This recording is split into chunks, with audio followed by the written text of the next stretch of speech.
ಗೊತ್ತಿಲ್ಲ ಸರ್. ಅದು ಮಕ್ಳೇನಪ್ಪ ಓದ್ತಾ ಇದ್ದಾರೆ, ಒಂದು BCom ಓದ್ತಾ ಇದೆ ಸರ್, ಒಂದೊಂದು PUC ಓದ್ತಾ ಇದೆ, B.Pharmacy ಓದ್ತಾ ಇದೆ. ಸರ್ಕಾರದಿಂದ ಮಕ್ಕಳಿಗೆ ಏನು ಬರ್ತದೆ ವಿದ್ಯಾಭ್ಯಾಸದ ನೆರವು ಅನ್ನೋದ್ರ ಬಗ್ಗೆ ನಮ್ಮ ಚಾಲಕರಿಗೆ ಯಾರಿಗೂ ಗೊತ್ತಿಲ್ಲ ಅಂದ್ರೆ ಸರ್ಕಾರದ ಯೋಜನೆ ಮಾಡಿ ಪ್ರಯೋಜನ ಏನಾಯ್ತು? ಅದನ್ನು ತಿಳಿಸುವಂತ ಕಾರ್ಯಕ್ರಮನೇ ಇವತ್ತು. ನಾವು ನಿಮ್ಗೆ ಏನ್ರಿ ಯಾವ್ಯಾವ ರೀತಿ ನೆರವು ಇದೆ, ಯಾವ ರೀತಿಯಾದಂತ ಸೌಲಭ್ಯ ಸಿಗ್ತದೆ, ಆ ಸೌಲಭ್ಯಗಳನ್ನು ಯಾವ ರೀತಿ ಬಳಕೆ ಮಾಡ್ಕೋಬೇಕು ಅನ್ನೋದನ್ನ ನಾವು ತ್ರಿಚಕ್ರ ವಾಹನ ಚಾಲಕರ ಸಂಘವನ್ನ 1984ರಲ್ಲಿ ಪ್ರಾರಂಭ ಮಾಡಿದ್ವಿ. 84ರಿಂದ ಇವತ್ತು 2026 ಸುಮಾರು 40 ವರ್ಷ ತ್ರಿಚಕ್ರ ವಾಹನ ಚಾಲಕರ ಸಂಘ ಇಡೀ ಜಿಲ್ಲೆನಲ್ಲಿ ನಡ್ಕೊಂಡ್ ಬರ್ತಾ ಇದೆ.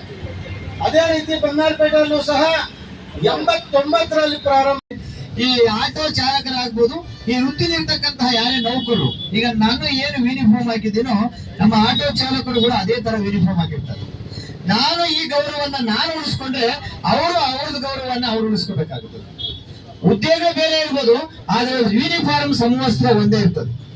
ಸೊ ಹಾಗಾಗಿ ಬಂಗಾರಪೇಟೆಯಲ್ಲಿ ಇರ್ತಕ್ಕಂಥವ್ರು ಎಲ್ಲರೂ ಕೂಡ ದಯಮಾಡಿ ಎಲ್ಲ ಯೂನಿಫಾರ್ಮ್ ಅನ್ನ ಬಳಸಿ. ಯೂನಿಫಾರ್ಮ್ ಇರ್ತಕ್ಕಂಥ ನಮ್ಗೆ ಗೌರವ ಕೊಡ್ತಕ್ಕಂಥದ್ದೇ ಹೊರತು ಗೌರವ ಕಳೀತಕ್ಕಂಥದ್ದಲ್ಲ. ಯೂನಿಫಾರ್ಮ್ ಅನ್ನ ಬಳಸಿ. ನಮ್ಮನ್ನ ನಂಬಿಕೊಂಡು ಯಾರೊಬ್ರು ಆಟ ಹತ್ತಿದ್ರು ಅಂದ್ರೆ ಅವರ ಕುಟುಂಬ ನಮ್ಮನ್ನ ನಂಬಿಕೊಂಡು ಹತ್ತಿದೆ ಅಂತ ಅರ್ಥ. ದಯಮಾಡಿ ಅವ್ರ ಕರ್ಕೊಂಡು ಹೋಗಿ ಜಾಗದಾಗ ಕರೆಕ್ಟ್ ಆಗಿ ಬಿಡುಗಡೆ ಮಾಡಿ ಅವರನ್ನ ಇಳಿಸಿ, ಯಾವುದೇ ರೀತಿ ಅವ್ರಿಗೆ ತೊಂದರೆ ಆಗದಿದ್ದಂಗೆ ನಡ್ಕೊಳ್ಳಿ. ನಿಮ್ಮಲ್ಲೂ ಕೂಡ DL ಅನ್ನ ಇಟ್ಕೊಳ್ಳಿ, ಗಾಡಿ ಇನ್ಶೂರೆನ್ಸ್ ಇಟ್ಕೊಳ್ಳಿ.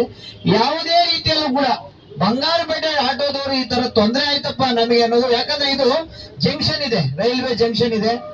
ಇಲ್ಲಿಗೆ ದೇಶದಿಂದ ಬೇರೆ ಬೇರೆ ಕಡೆಯಿಂದ ಜನ ಬರ್ತಾರೆ. ಡೆಲ್ಲಿನಿಂದ ಬರ್ಬೋದು, ಬಾಂಬೆಯಿಂದ ಬರ್ಬೋದು, ಕಲ್ಕತ್ತಾದಿಂದ ಬರ್ಬೋದು, ದೇಶದ ಬೇರೆ ಭಾಗಗಳಿಂದ ಬಂದು ಇಲ್ಲಿ ಇಳ್ಕೊಂಡು ಹೋಗ್ತಾರೆ. ಸೊ ದಯಮಾಡಿ ನಮ್ಮ ಆಟೋದವರು, ನಮ್ಮ ಗೌರವ, ಬಂಗಾರಪೇಟೆ ಅನ್ನೋದು ನಮ್ಮ ಹೆಮ್ಮೆ.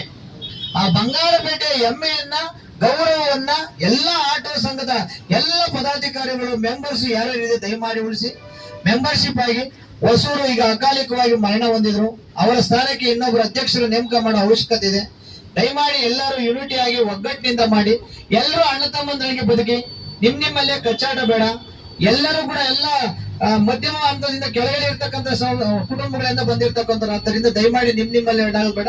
ನಿಮ್ಗೆ ಯಾವುದೇ ಹಂತದಲ್ಲಿ ಬೇಕಾದ್ರೆ ನಿಮ್ಮಲ್ಲಿ ತೊಂದರೆ ಆದ್ರೆ ನಾವು ಪೊಲೀಸ್ ಇಲಾಖೆ ಯಾವಾಗೂ ಕೂಡ ಅದಕ್ಕೆ ಚಿರುಣಾಗಿರ್ತೀವಿ. ಈಗ ಕಾರ್ಮಿಕ ಇಲಾಖೆಯಿಂದ ಏನು ನಿಮ್ಮ ಕಾರ್ಡ್ಗಳನ್ನ, ಗುರುತಿನ ಚೀಟಿಗಳನ್ನ ಕೊಡ್ತಾ ಇದ್ದೀವಿ, ಕರೆಕ್ಟ್ ಆಗಿ ಎಲ್ಲರೂ ತಗೊಳ್ಳಿ. ಎಲ್ಲರೂ ಯಾರ್ಯಾರು ಎಲಿಜಿಬಲ್ ಇದ್ದಾರೆ, ಯಾರ್ಯಾರು ಅರ್ಹರಿದ್ದಾರೆ ಅವರೆಲ್ಲರೂ ಕೂಡ ದಯಮಾಡಿ ತಗೊಂಡ್ರೆ, ಏನಾದ್ರೂ ಅಪಘಾತ ಆದ್ರೆ ಸರ್ಕಾರದಿಂದ ಏನಾದ್ರೂ ಸವಲತ್ತು ಸಿಗದೆ ಈ ಕಾರ್ಡ್ ನಿಂದ ನಿಮ್ಗೆ ಅನುಕೂಲ ಆಗುತ್ತೆ. ಕಾರ್ಮಿಕ ಇಲಾಖೆ ಮೇಡಮ್ ಅವರು ಇಲ್ಲಿ ಹಾಜರಿದ್ದಾರೆ. ನಿಮ್ಗೆ ಇರ್ತಕ್ಕಂಥ ಎಲ್ಲ ವಿಷಯಗಳನ್ನ ಅವ್ರು ಹೇಳಿದ್ದಾರೆ. ಸುರೇಶ್ ಅವರು ಕೂಡ ನಿಮ್ಗೆ ಹೇಳಿದ್ದಾರೆ. ದಯಮಾಡಿ ಇದನ್ನ ಬಳಸ್ಕೊಳ್ಳಿ. ನಮ್ಮ ಪೊಲೀಸ್ ಇಲಾಖೆ ಯಾವುದೇ ಕಾರಣಕ್ಕೂ ನನ್ನ ಅವಧಿನಲ್ಲಿ ಆಟೋದವರಿಗೆ ತೊಂದರೆ ಕೊಡಕ್ಕೆ ಬಿಡೋದಿಲ್ಲ.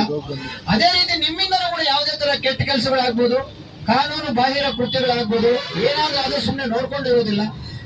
ನಮ್ಮ ಒಡನಾಟ ನಾನು ಆಗ್ಲೇ ಹೇಳಿದ್ದೀನಿ, we are in uniform duty. ನಾವು ಆಗ್ಬೋದು, ಹಾಸ್ಪಿಟಲ್ ಕೆಲಸ ಮಾಡೋರು ಆಗ್ಬೋದು, ನೀವಾಗ್ಬೋದು, ಮುನ್ಸಿಪಾಲಿಟಿ ಕೆಲಸ ಮಾಡ್ತಕ್ಕಂಥ ಯೂನಿಫಾರ್ಮ್ ಆಗ್ಬೋದು. ನಮ್ಮದೆಲ್ಲರೂ ಕೂಡ ನಾವು ಸಂಪಾದನೆ ಮಾಡಕ್ಕೆ ಬಂದಿರೋರಲ್ಲ, ನಾವು ಸೇವೆ ಮಾಡಕ್ಕೆ ಬಂದಿರೋರು. ನಾವು 24 ಗಂಟೆನೂ ಸೇವೆ ಮಾಡಕ್ಕೆ ರೆಡಿ ಇರಬೇಕು. ಯಾರಾದ್ರೂ ನಮ್ಮ ಮನೆ ಸುತ್ತಮುತ್ತ ನನಗೆ ಆರೋಗ್ಯ ಸರಿ ಇಲ್ಲಪ್ಪ ಕರ್ಕೊಂಡು ಹೋಗುವಂತಾನೆ ನಾವು ದುಡ್ಡು ಬಗ್ಗೆ ಯೋಚನೆ ಮಾಡಬಾರ್ದು. ನಾವು ಯೋಚನೆ ಮಾಡ್ಬೇಕಾಗಿರೋದು ಅವ್ರ ಜೀವ ಉಳಿಸೋದಕ್ಕೆ ಯೋಚನೆ ಮಾಡಬೇಕು. ದಯಮಾಡಿ ತಾವೆಲ್ಲ ಕೂಡ ಇವತ್ತು ದುಡ್ಡು ಇರುತ್ತೆ, ನಾಳೆ ಹೋಗುತ್ತೆ. ನೀವು ಎಷ್ಟೋ ಜನ ನೋಡಿರ್ಬೋದು, ಸಾವಿರಾರು ಲಕ್ಷಾಂತರ ರೂಪಾಯಿ ಇರ್ತಕ್ಕಂಥವ್ರು ಹ್ಯಾಂಗಿಂಗ್ ಮಾಡ್ಕೊಂಡು ಸತ್ತವ್ರೆ. ಎಲ್ಲಾ ದುಡ್ಡಿವರೆಗೆ ಸರಿಯಾಗಿ ಬ್ರೈನ್ ಇರಲ್ಲ. ನಮ್ಗೆ ದೇವರೆಲ್ಲ ಕೊಟ್ಟವನೆ, ಕೈ ಕಾಲು ಅಂಗಂಗ ಎಲ್ಲ ಕೊಟ್ಟವನೆ. ನಾವು ದುಡ್ಡಿನಲ್ಲಿ ಬಡವರು ಇರ್ಬೋದು ಹೊರತು ಆರೋಗ್ಯದಲ್ಲಿ, ಒಳ್ಳೆಯ ಮನಸ್ಸಿನಲ್ಲಿ ನಾವು ಸಾಹುಕಾರ ಇದ್ದೀವಿ. ದಯಮಾಡಿ